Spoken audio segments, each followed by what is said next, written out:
एक दफा का जिक्र है। एक बहुत खूबसूरत मुर्गा था। सुनहरी पर, लंबी दुम, सर पर कलगी का ताज। इस खूबसूरत मुर्गे के पास रहने के लिए घर ना था। दाना दुनका चुगने में दिन इधर उधर गुजार देता। रात को कभी इस शाख पर तो कभी उस झाड़ी पर नींद पूरी कर लेता। चंद दिनों में सर्दी बढ़ गई थी। मुर्गा परेशान था कि सर्दी के ये दिन कहाँ गुजारेगा। इसी परेशानी में वो गांव की तरफ चल पड़ा। रास्ते में बकरी का बाड़ा था। बाड़े के बाहर आवाज लगाई, कुकड़ू कू, कुकड़ू कू। बकरी ने बाड़े से झांका, बोली, कहो मुर्गे मियाँ, कैसे आना हुआ? मुर्गा, मेरा घर नहीं है, क्या मैं चंद दिन बाड़े में रह सकता हूँ? मुर्गे ने पूछा। मेरा बाड़ा तो पहले ही तंग है, तुम कहाँ रहोगे? बकरी ने जवाब दिया। मुर्गा आगे बढ़ा। कुछ दूर घोड़े का अस्तबल था।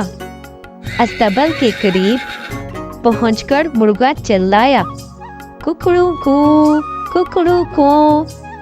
घोड़ा अस्तबल के दरवाजे पर आया। बोला, मुर्गे मियाँ, आज कैसे याद किया?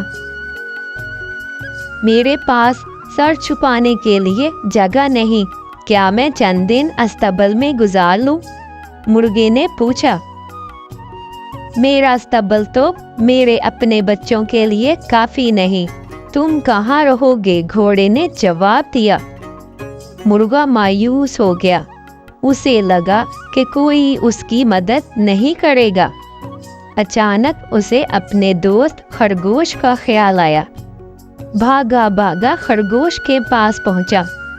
खरगोश उसे देखकर खुश हो गया।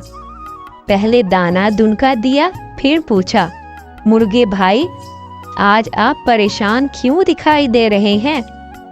मेरे पास अपना घर नहीं है, इस सर्दी में कहाँ रहूंगा? मुर्गे ने कहा। इसमें परेशानी की क्या बात है? मेरे घर के करीब ही अपना घर बना लो। घर बनाने में मैं तुम्हारी मदद करूंगा। खरगोश ने इत्मीनान से जवाब दिया। मुर्गा इस बात पर खुश हो गया। दोनों ने मेहनत करके एक मजबूत घर बनाया। दोस्तों वो पहले ही था, अब पड़ोसी भी बन गए थे। तो देखा बच्चों, आप लोगों ने कि दोस्ती हो तो ऐसी, जिसमें हम दूसरों की मदद करते हैं, ना कि दूसरों का साथ छोड़ते हैं।